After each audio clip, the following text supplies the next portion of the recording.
मंगल Dhillon channel एक ऐसा channel जो आपका जीवन बदल सकता है, जैसे अब तक बहुतों का जीवन बदल चुका है। मंगल ढिल्लोन चैनल। नमस्कार, आदाब, सत श्री अकाल। दोस्तों, ये कैसे पता चले, हालांकि मैंने इसका जिक्र किया है पहले कहीं, लेकिन मुझे ऐसे ही ख्याल आया। जिस तरह से लोग हमको फ़ोन करते हैं, मैसेज करते हैं, तो मुझे लगा कि शायद इसके बारे में भी बात थोड़ा सा डिटेल में करनी चाहिए।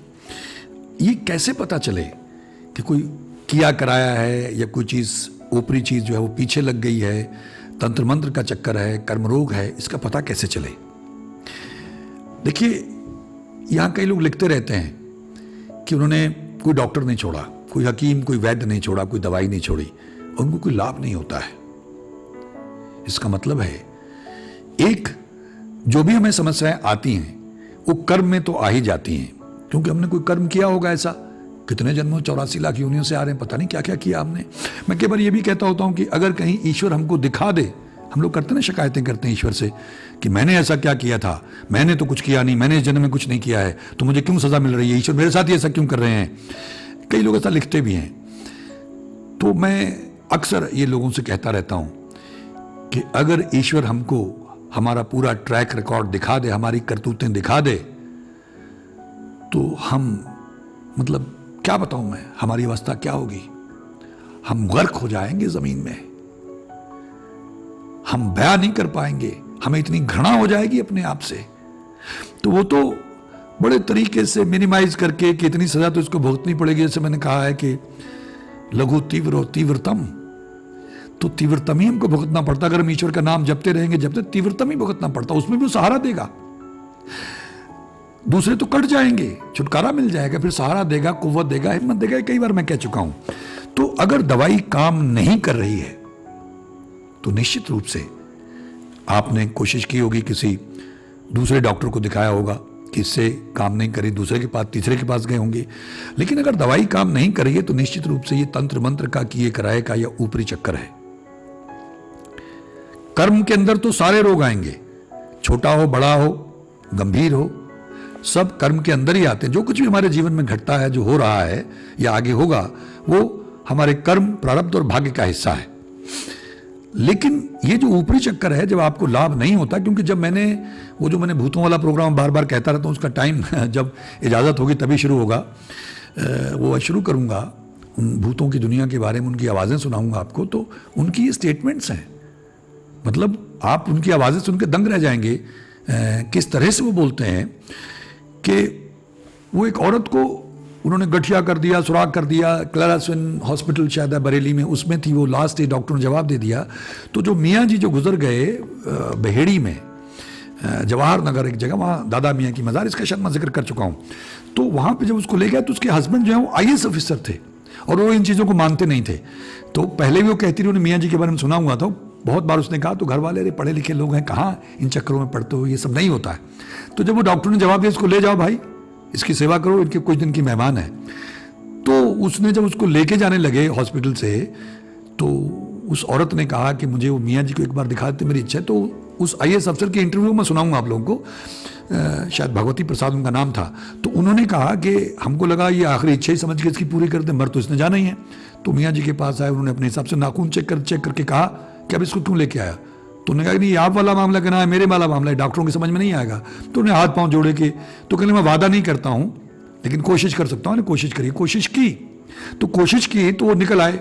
बड़ी मुश्किल, वो सांस वांस बाहर कुछ पिला के, पानी थोड़ा सा, जो मंत्र करके उन्होंने सिद्ध किया होता है, फूंक मरवाते हैं कि फूंक मारते, उन रात को तैयार किया होता है और उससे कहते अपनी सांस बाहर। तो वो इतनी कमज़ोर थी कि उसके लिए बैठना मुश्किल था। तो उससे कहा धीरे धीरे कोशिश करो सांस फेंकने की। उसने फेंकी तो एक जिन निकला और उन्होंने उस जिन को पकड़ लिया और उसको काफ़ी होश आ गया। अचानक मतलब 50% ठीक हो गई। और उस जिन ने जो बताया, जितनी बीमारियां, वो भगवती प्रसाद जी बताएंगे, जितनी बीमारियां उसको की थी, उसने बताया कि हमने ये किया, दवाई इसको कैसे लगी, दवाई का सके, दवाइयां तो हम खा जाते थे। तो मैं ये घटना इसलिए बता रहा हूं, जो जो उन्होंने किया सब बताया, और 7 थे।